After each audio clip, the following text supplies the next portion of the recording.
Kizzy Charles-Guzman is a faculty advisor, and their client is the Overbrook Foundation.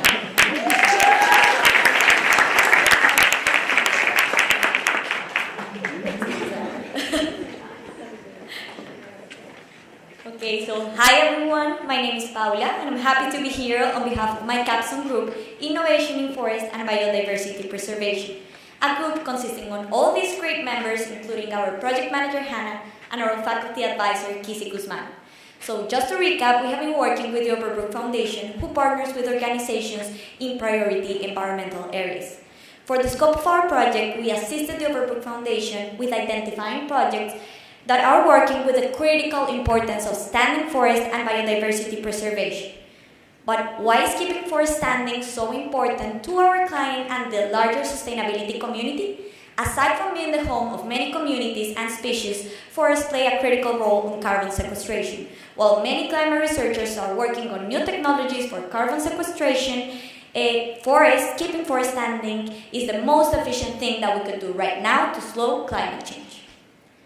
As you can see in our methodological approach, we started with a list of 4 regions with high risk for deforestation and biodiversity loss. These regions were selected using a framework that was developed last semester by a Capstone group. Our project this semester focused and builds on that framework to narrow down to just one region.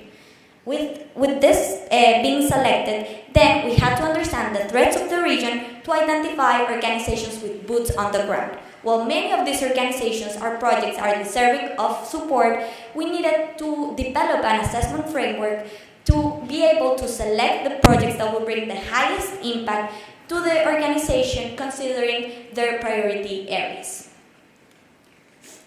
So last time we were here, we presented the details of the region assessment framework that was used to select the region of Meta, Colombia. Tonight, we will walk you through the last 2 phases of our methodology in which we assess projects and NGOs and we determine 2 projects to present to our client. So as you can see in this map, our journey into these last stages started in Meta with a fascinating understanding of the ecosystem and the species and with a challenging overview of the biodiversity threats. 80% of Meta is made up of plains covered by pastures, small bushes, and trees. There you can find many national parks like Sumapaz and La Macarena, which Caño Cristales is found, which in my completely unbiased opinion is one of the most beautiful streams in the world.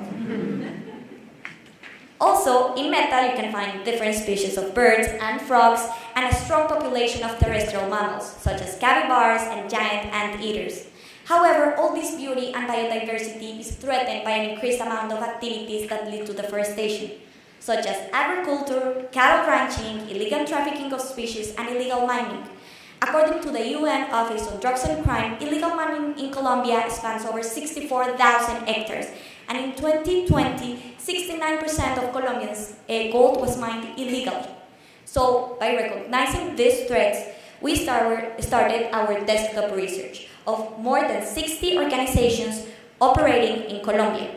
Then our group contacted around 50 of them throughout social media, phone calls, and emails in order to be able to understand which projects they have running in the regions and how they have been tackling these biodiversity threats.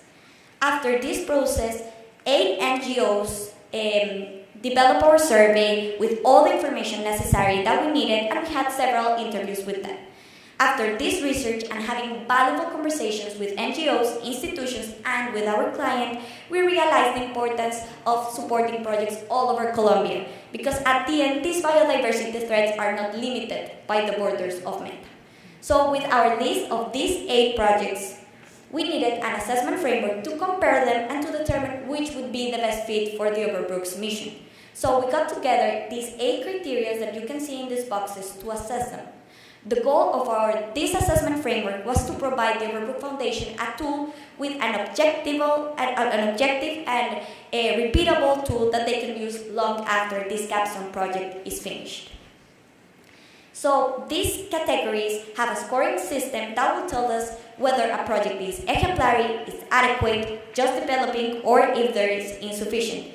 At the end, each project will have a score between 4 to 1. So it is important to note that all these 8 projects are not equal in size, in location, in impact, and in track record. Therefore, we decided to have a scoring rubric that encompasses all of these ones. But having conversations with the board of directors, we determined that environmental impact, local community engagement, and track record and accountability were the most important. So previously, we had all of them, all these 8 categories, weighting the same at 12.5.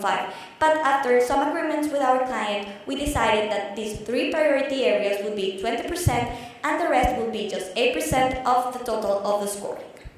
So now let's see an example of how we scored all the projects with the project's Lands for Life. So we have here these 8 criteria and we have a specific definition on what exemplary, adequate, just developing, and insufficient mean. Then, based on the information that we gathered from the desktop research, from the interviews, and from the survey, we determined which would be the most pertinent score. Then each score is multiplied by a weighting factor to get to the total score. So this process, we developed it with all the projects and the results were as follows. So RARE with Lands for Life scored the highest and then Proyecto Titi. All these findings were shared with our client and we created one dossier for each of these 2. The dossier is a document that has all the information necessary with the impact of the project, the scoring system, and all the details that they need to know. But now, let's get to the fun part. What are these projects really achieving in Colombia? And what is the potential impact if selected for funding by the Overproof Foundation? So let's start with RARE and their project Lands for Life.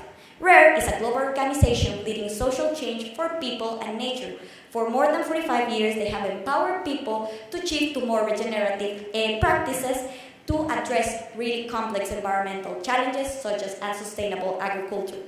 Lands for Life is a project that throughout science of behavior and digital technology empowers small farmers and key stakeholders with training, tools to shift to more regenerative agriculture and sustainable ranching practices. It started in 2021 in Meta and it has arrived to 10 municipalities within Meta. It has reached 15,000 farmers, it's working with 860 direct participants, and it's giving mobile agronomic advice to more than 3,000 farmers. So to overcome these threats, farmers like Carolina and Mercedes have been composting, installing more efficient irrigation systems, and have been fertilizing with fewer chemicals. With this project, Lands for Life, the Overbrook Foundation will be collaborating to empower local communities, empower local farmers, accelerate sustainable agricultural practices while protecting and preserving the region. Now let's talk about Proyecto Titi. This is a local conservation organization whose mission is to protect the critical, endangered, and endemic cotton top tamarins and the forests that they live in. It started in 1987, and since then, they have promoted the long-term conservation of the cotton top tamarins, 1-pound monkeys that are the size of a squirrel, that have crazy white hair, and that are only found in the northwest of Colombia. The forests that are found in these regions are their homes. They need the trees to sleep safe, and they eat insects and fruits that are found in these forests. However, these forests are 8% of what they used to be. Again, due to cattle ranching, mining, agricultural practices, and urban expansion. This is why Proyecto Titi focuses on in 4 main areas: field research, protecting, restoring, and connecting forests, educational programs, and community programs. Between 2011 and 2018, Proyecto Titi has helped to create nearly 13,000 acres of protected forest, 495 acres of forest restoration efforts, and 8,300 students taking actions for these species. So, with Proyecto Titi, the Overbrook Foundation will be collaborating to promote efficient conservation programs while involving the same communities that can be preserving their species and their forests. So, to summarize the work that we have been doing for the past months, we were tasked with helping the Overbrook Foundation identify critical projects that are actively working to prevent deforestation and biodiversity loss. So we not only end up with 2 amazing projects, but with 2 frameworks for region and project assessment that can be used around the world. After all this effort, our group is beyond excited to present these results to our client and to help them achieve their overall goal of keeping forests standing. Because remember, these guys and girls all over the world deserve to keep their homes. Here, we can also see all the references of these photos where we document Colombia and the forest and the species that we found here. Thank you.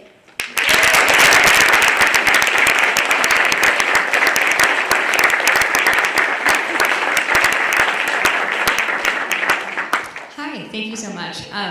There's a charity website, I think it's called GiveWell, that ranks charities on impact per dollar spent. I'm curious why you chose not to use any cost metric as part of your assessment criteria. Well, first, in the process, we started reaching all the NGOs and all the projects that were found in Colombia.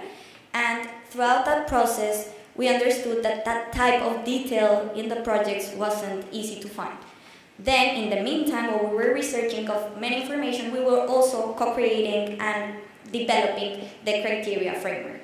And we just understood, based on some sources of inspiration, that for the Overbrook Foundation, the most important is to be able to reach to this place and to start seeing the amount of forest that can be reforested or that can keep standing. So that's why we didn't focus on that, because we found that there were other priority areas for the Overbrook Foundation, but definitely it was something that we considered not that easy to calculate in the project that we found.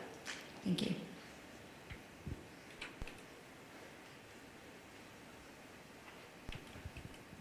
Thank you. Could you talk a little bit more about how you came to the assessment criteria that you have and the thresholds? Perfect. Let's go to that slide. We can get here. So to get to these 8 criteria, the first thing was we were inspired from different sources. So the first, we were leveraged in a grant proposal framework from the Northern New York Library Network, that they had established a specific framework, so we were also inspired by them. Then we had several interviews with NGO grant experts that honestly helped us a lot in identifying which were those elements that were critical when assessing a project.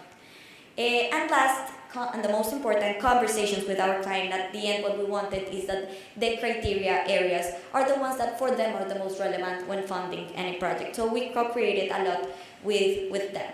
After having these 8 criteria determined, we, as I just mentioned, we develop a specific definition on what exemplary, adequate, just developing, and insufficient mean.